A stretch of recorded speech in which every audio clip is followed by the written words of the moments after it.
You know, usually when we talk about a medical diagnosis, there is this expectation of precision. It feels kind of like engineering, right? Oh, yeah. Very mechanical. Yeah. You break your arm, they take the x-ray, and it shows that jagged white line on the screen. Yeah. And the doctor just points a pen at it and says, there it is, that is the problem. Right. It is binary, Mhm. broken or not broken. The image is clean, and, well, the solution is pretty straightforward. Very straightforward. And that clarity is comforting to us. I mean, human beings crave visible, categorizable realities. Mhm. We want to see the actual mechanics of a problem so we can apply the right fix. But then you step out of the clinic and into, the reality of how circumstances actually unfold in our lives. Yeah, it gets messy. Very messy. You step into the arena of human suffering or global events or divine providence, and suddenly that x-ray machine is just useless. We look for a clean diagnostic image to explain why a tragedy happened or why a plan failed, and the landscape is entirely murky. We get shadows, we get outlines that just completely defy our logic. It's the absolute definition of diagnostic muddy waters. Yeah.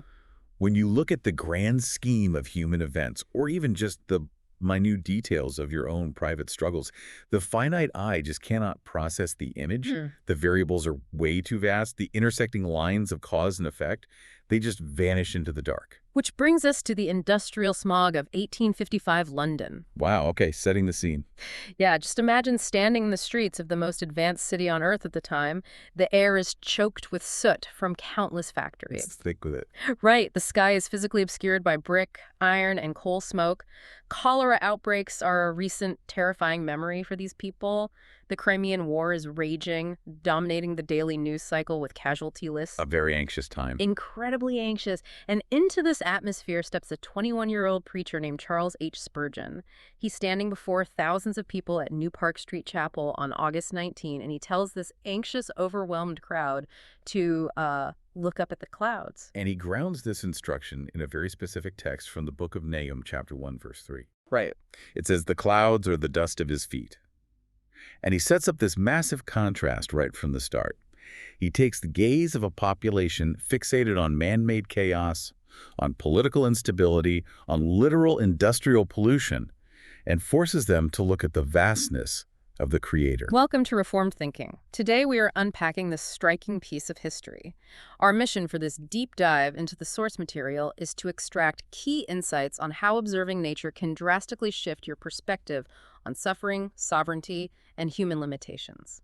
So, let's unpack this text. Let's do it. Spurgeon begins his address not by talking about the weather, but by launching a pretty heavy critique against formal education and the danger of reading too many books. Yeah, which is fascinating. He warns his listeners about the psychological hazard of heaping folios, prints, manuscripts, and tomes onto the brain until the mind becomes absolutely buried. Buried under paper. Right. He paints a mental image of a weary head crushed under the physical weight of type and paper, unable to move or think independently. And it's a really interesting critique coming from a man who possessed an enormous personal library and read constantly. That's the irony, isn't it? It really is. But you think about the 19th century, right? The explosion of the printing press, the proliferation of tracts, newspapers, theological journals. It was kind of the Victorian equivalent of the information age. Absolutely. He is warning them about getting buried in data. I read that section and immediately thought about our modern struggle with doom scrolling. Oh, that's a great parallel. Right. Today, you and I consume so much data, so many opinions, so many terrible news reports before we even finish our morning coffee that our brains are just buried. We freeze up. Yeah, we get paralyzed. We stop acting in our local communities because the global weather, the overwhelming influx of information paralyzes us. So I have to ask, is he advocating for a kind of anti-intellectualism here, or just a different curriculum? He is decidedly not promoting anti-intellectualism. Okay, good. Yeah, he validates the acquisition of knowledge explicitly. He states that a learned person whose talents are sanctified is far more useful than an unlearned one. But he is targeting a very specific kind of intellectual paralysis. Which is? Well, if you acquire your knowledge entirely from books, or in our case, entirely from screens, you miss reality. You cut yourself off from the living, breathing world.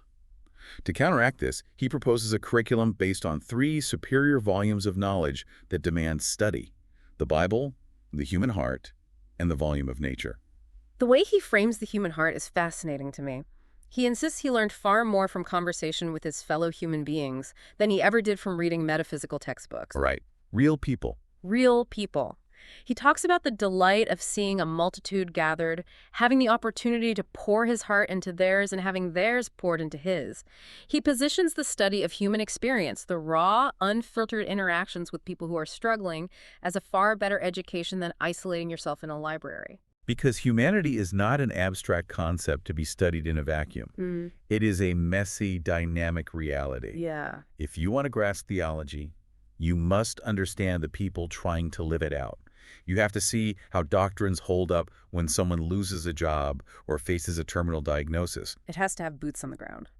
Precisely. But then he moves to that third book, The Volume of Nature. He says he cares not whether he is reading the golden spellings of God's name up yonder in the stars, or rougher lines on the rolling floods, the huge mountains, or the dashing cataracts. He just wants to see it. Right. He desires to discern his Father's name spelled out in living characters. And he grounds this in a great personal anecdote. He talks about the necessity of escaping the city. He lists places like Moorfield, Smithfield, and Spa Fields. Very busy areas. Yeah, these were areas known for their dense crowds, chaotic markets, hard pavement. He tells his congregation he wanted fields a little greener than that. Understandable. Taking a cue from the biblical figure Isaac, he walks out into the fields at eventide to muse and meditate. He sits down, watches the white clouds rolling in the sky, and just treats the outdoors as the great hall of nature's college. It's a really striking pastoral image, especially set against the backdrop of an industrializing metropolis. He finds quietness to let his mind work. And his first thought upon seeing those white clouds is highly theological. Where does his mind go? Well, the sight of the white clouds immediately prompts the imagery of the final judgment in his mind. He pictures the Savior mounted on a great white throne, riding on the clouds of heaven, calling humanity to account. Oh, wow. Yeah, he imagines the quick and the dead standing before that throne to hear their changeless destiny. So observing nature drives his thoughts directly toward ultimate accountability. Which sets up his commentary on a specific verse in Proverbs. It says, "He that observeth the wind shall not sow, and he that regardeth the clouds shall not reap." That's a great verse. It really is. And he applies this directly to himself and his fellow ministers. He admits that they have often regarded the clouds, they have listened to the voice of prudence and caution. They paused when they should have been sowing because they feared the multitude, or they refused to reap and welcome people into their churches because observers warned them they were moving too hastily. This is a remarkable admission of the paralyzing effect of overanalysis and fear of public opinion. It happens to all of us. Oh, definitely. When you constantly watch the weather, constantly wait for perfect risk-free conditions to act, you do nothing. You become paralyzed by caution. He confesses that the fear of the crowds or the criticism of cautious observers stopped them from doing the work they were called to do. The intellectualizing of every potential outcome bred inaction. And his resolution to this problem is incredibly bold. He declares he will no longer regard the clouds or the winds. He says that when the wind blows a hurricane, he will throw the seed with his hands, trusting that the tempest might actually waft it further still. That is wild, sowing seed in a hurricane. It defies all conventional agricultural wisdom. You lose all your seed. But he uses it to establish a critical boundary. The duty belongs to us. The results belong to a higher authority. And that boundary is essential to his worldview. The refusal to wait for perfect conditions forces a reliance on the one who controls the storm, which introduces his first major argument in this address, the hidden machinery of providence. Let's get into this. He digs into the concept that God always conceals himself when working wonders. If the massive clouds we see are just the dust of his feet, the darkness veiling about, his actual presence must be unbelievably dense. The scale of that metaphor is just staggering. I mean, the biggest storm clouds we see, the ones that darken the entire horizon and send us running for cover, are just the dust kicked up by his movement. Yeah. He quotes the poet William Cowper, noting that God plants his footsteps in the sea and rides upon the storm. Think about the physics of a footprint on the ocean. It doesn't work. Exactly. The moment a foot is lifted, the water rushes in. The next wave washes the impression out completely. The trail is erased instantly. You cannot track the movement. All his ways are veiled in the strictest mystery. He walks through salvation history to prove this point, too. For 4,000 years, humanity had just one dim lamp of prophecy, the promise that the seed of the woman would bruise the serpent's head. just a shadow of a promise. Right. Nobody fully understood the mechanics of how that would happen. He points out that even the angels desire to look into these mysteries, but until the crucifixion on Calvary, not a single angel could comprehend the plan. He adds the imagery of the smoking incense from the ancient sacrificial system. The smoke went up toward the sky, and while it pointed toward a savior, it also beclouded the eyes of the observers. It blocked the view. Yeah. The profoundest sage and the most intensely pious person could not discover the full reality of God manifest in the flesh before it happened. The Creator marches in clouds, he walks in the whirlwinds, he does not deign to tell the world his itinerary. He moves from ancient history to providence. He brings up Joseph being sold into slavery in Egypt. Now, to Jacob, Joseph's father, this looked like a horrific, senseless tragedy. His favorite son, gone. Gone. But it was the precise mechanism used to save a whole people from famine years later. He mentions Rahab, a marginalized woman in Jericho whose inclusion in the lineage eventually leads to the Messiah. The mechanism was hidden at the time. And then he brings it right to the front door of his listeners in 1855. Yes, the historical context here is vital for understanding his theological application. He mentions the Crimean War, the disasters at Sebastopol, and Napoleon breaking down the aristocracy and sweeping away pestilence. And just to be clear, we are just looking at his interpretation of these events to understand his point. Right, absolutely. It is fascinating to analyze how Spurgeon digests current events. He looks at the massive, bloody disruptions of his era and asks the same question his listeners were asking. What is happening here? Everything was up in the air. Nations were clashing, armies were dying, and political structures were collapsing. People were terrified. They were constantly reading the papers to figure out the geopolitical consequences. And his reaction is a massive level of detachment from the panic of the news cycle. He basically says, let the potsherds of the earth strive with the potsherds. Let them crack themselves if they like. He just wasn't worried about it. Not at all. He was entirely unconcerned about the ultimate outcome because he believed that history never takes a step backwards.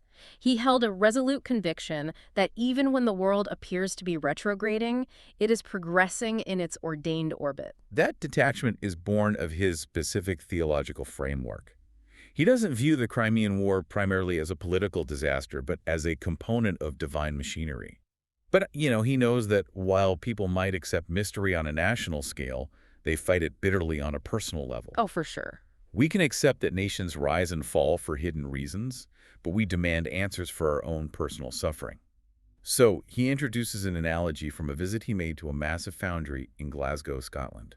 This visual is brilliant. Let's really set the scene of this foundry analogy. He describes walking into this immense building, one of the largest industrial centers in Scotland. Just massive scale. Right. Inside, there is a huge steam engine running all the machinery. And to his untrained eye, the place is total chaos.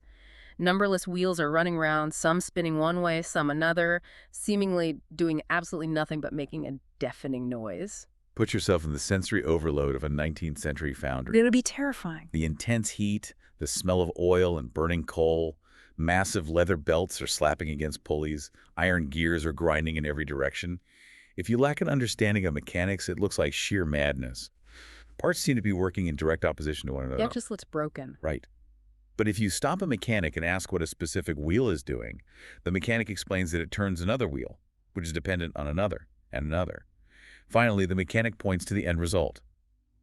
A ponderous bar of iron being grooved, cut, shaped, and polished. The mechanic sees the single objective, while the visitor only sees the confusing individual moving parts. Exactly. Spurgeon takes this mechanical metaphor and relates it directly to human suffering. He brings up the unanswerable questions that keep people awake at night. He looks directly at the infant dying in the cradle. He asks, why snatch the rosebud? Would not a chaplet of withered leaves become death better than these tender blossoms? That is heavy. That is real grief. Very heavy. He talks about the sudden loss of property, someone left well-to-do by a parent, only to have a ravenous leech sweep all their substance away. He continues listing these heavy burdens, these seemingly contradictory gears in the foundry of life. He mentions the person who launches a fair and honorable business with good intentions, yet they remain poor, their business never prospers. They do everything right, and it still fails. Yeah. Or the person toiling from morning till night, unable to extricate themselves from the demands of work to find time for spiritual contemplation. People demand explanations for these things. They ask, why this, O God? Why not punish the unjust? Why should the innocent suffer?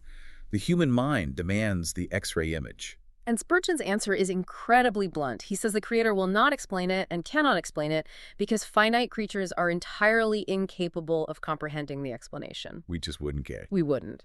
He asks if the emmet, which is an old word for an ant, should question the eagle about why it dashes aloft in the skies.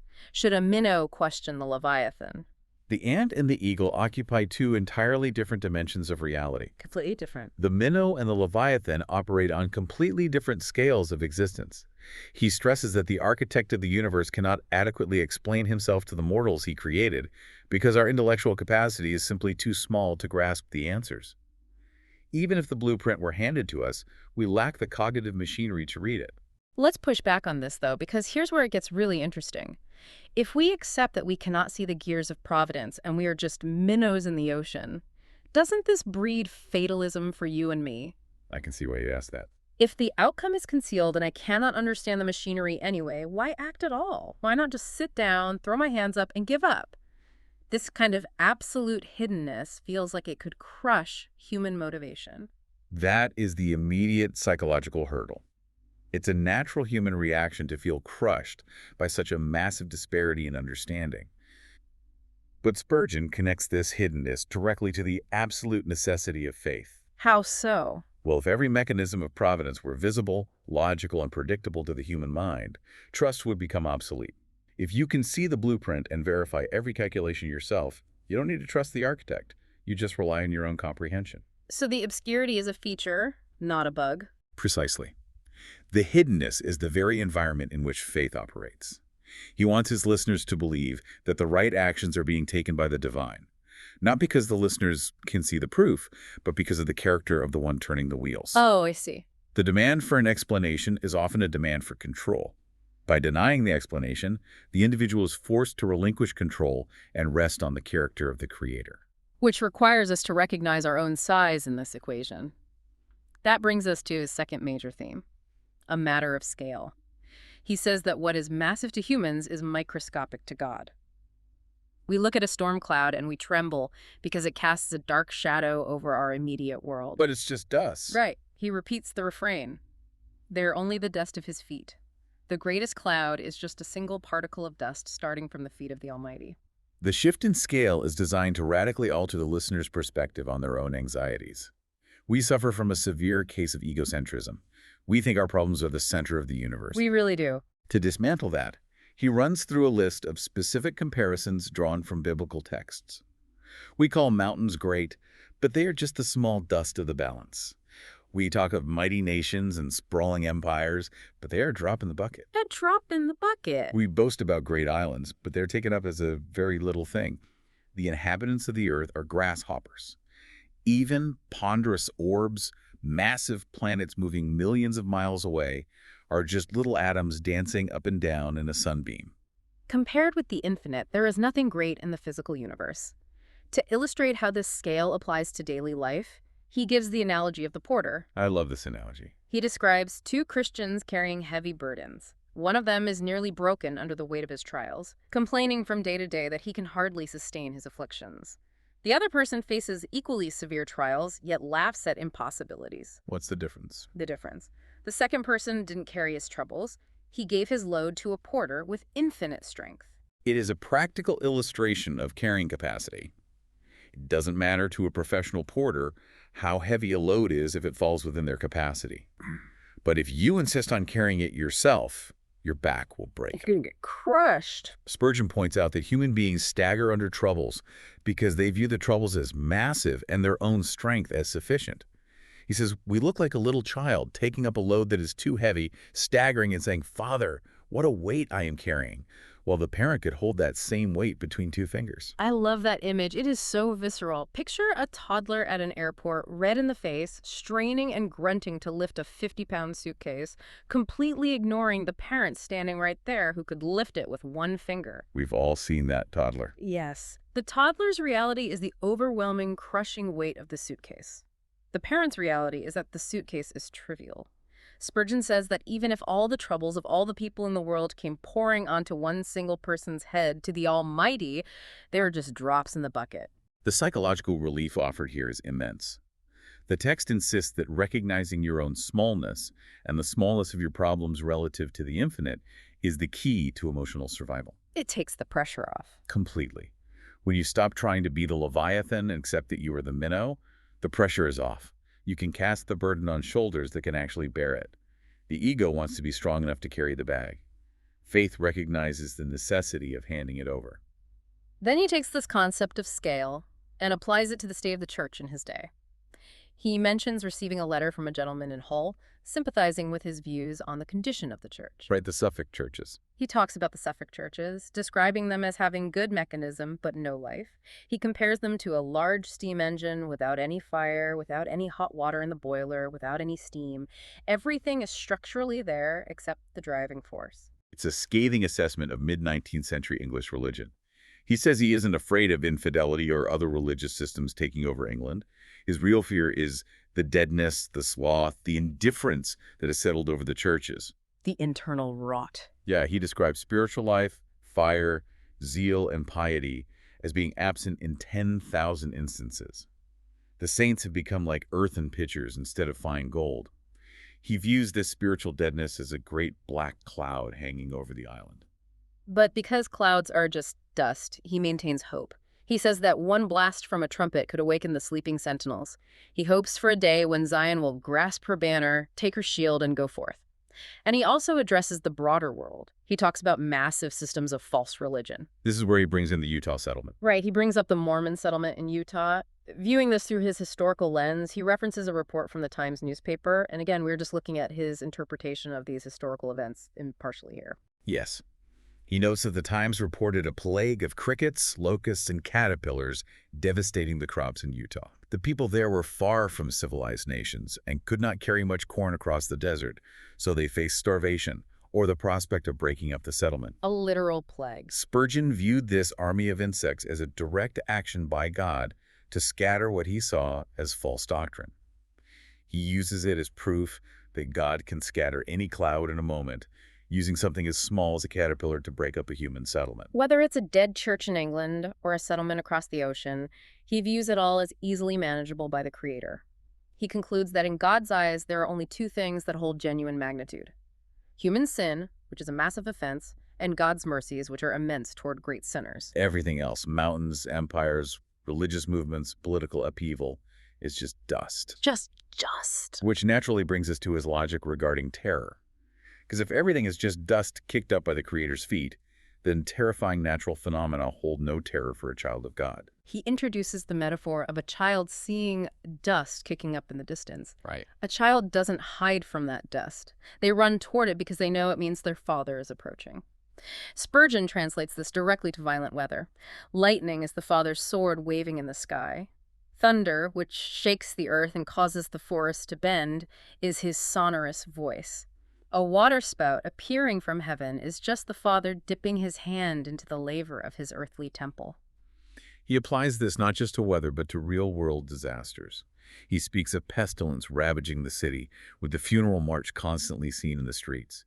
He speaks of famine where there is no wheat and the flocks are cut off from the herd. He describes pestilence and famine as our Father's servants. Okay, let's pause and really evaluate this claim. What does this mean for you and me in the real world? It's a tough one to swallow. It is. Is it genuinely possible to look at a devastating storm or a literal famine and feel zero fear? If a tornado is bearing down on my house, my heart is going to race. My adrenaline is going to spike. Is Spurgeon ignoring human biology here? Or is he talking about an underlying theological security that coexists with our physical survival instincts? It's a vital distinction, and one that requires nuance. He is not talking about the absence of the physiological fight-or-flight response. Okay, good. Adrenaline is a created mechanism for physical survival. He's talking about a fundamental shift in worldview. It's the difference between viewing nature as a random, chaotic force acting blindly and viewing it as something meticulously managed by a loving hand. I see. The physical instinct to seek shelter remains, but the existential dread, the paralyzing belief that the universe is cruel, meaningless, and out of control, is removed. He illustrates this beautifully with the image of a man holding a sword. That analogy clarifies it perfectly. He says, if an enemy holds a sword in his hand, you fear him.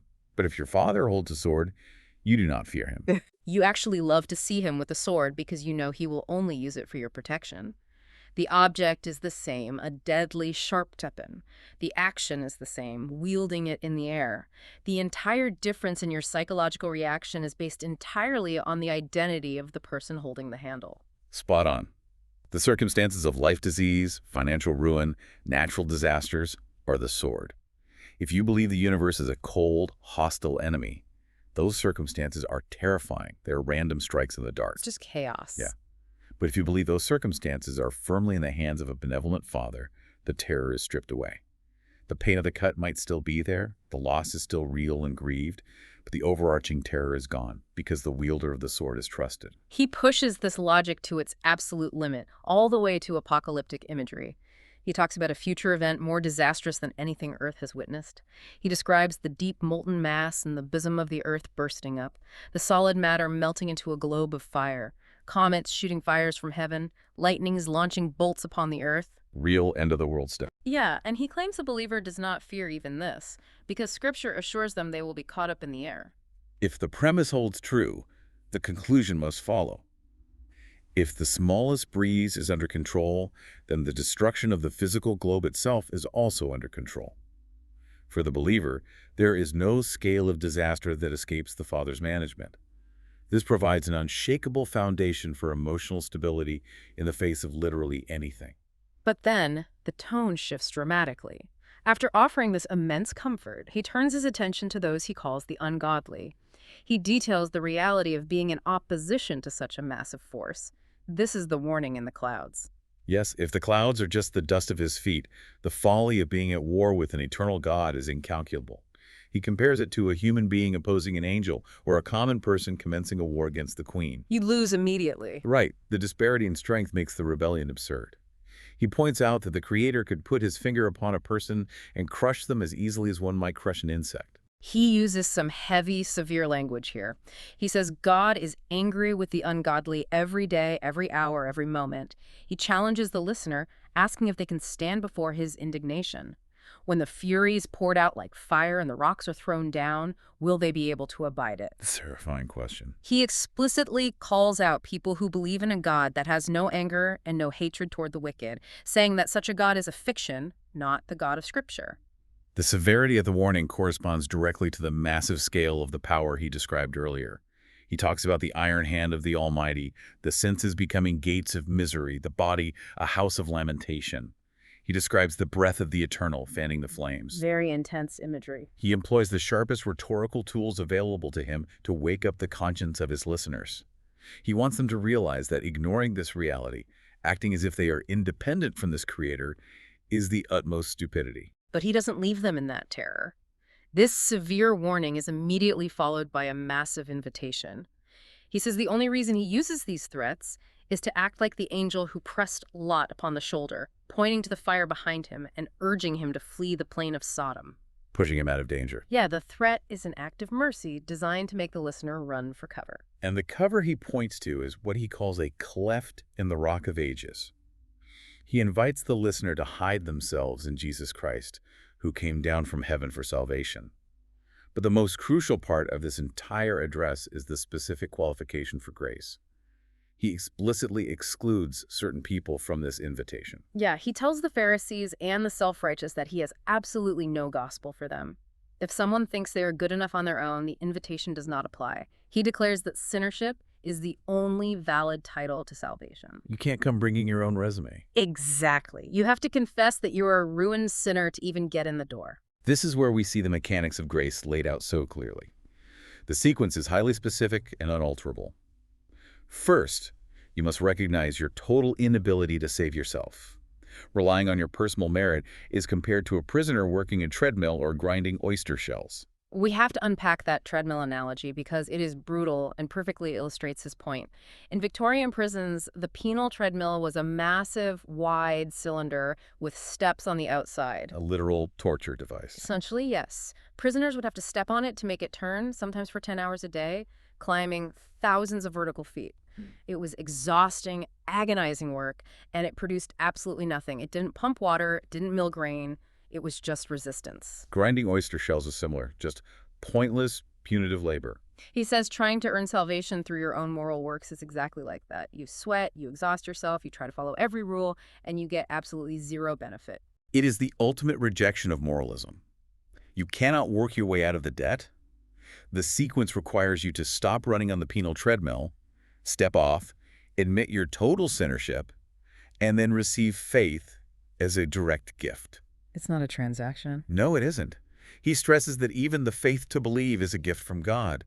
It is not something you conjure up from within your own willpower. You rely entirely on the fact that Christ died for you. This radically opposes so much typical self-help advice, even within modern religious circles. The normal human instinct is to clean yourself up, get your life together, hide your flaws, and then present yourself to God as a worthy candidate. Look how good I am doing, right? Yeah.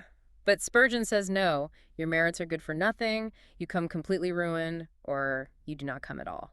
And the third step in the sequence happens only after that total surrender. After you've believed in him, he will set you working a new work. He will give you works to do, driven by gratitude rather than obligation. The motivation completely changes. Yes, the obedience is the fruit of salvation, not the root of it. You are no longer on the penal treadmill. You are working out of a new nature, functioning as a participant in that massive foundry. But now you trust the mechanic. It is a complete inversion of how human beings naturally operate. We want to be the mechanic in the foundry, understanding all the gears and controlling the outcome. We want to be the strong porter, carrying our own heavy loads to prove our strengths. We want to earn it. We want to be the one who earns our keep on the treadmill, showing how much effort we can output. And this text systematically dismantles every single one of those desires, replacing them with a requirement for total reliance on something outside ourselves. The entire address is an exercise in recalibrating human perception. By looking at the massive scale of the clouds and recognizing them as mere dust, the listener is forced to shrink their own ego and their own anxieties. It puts us in our place. It really does.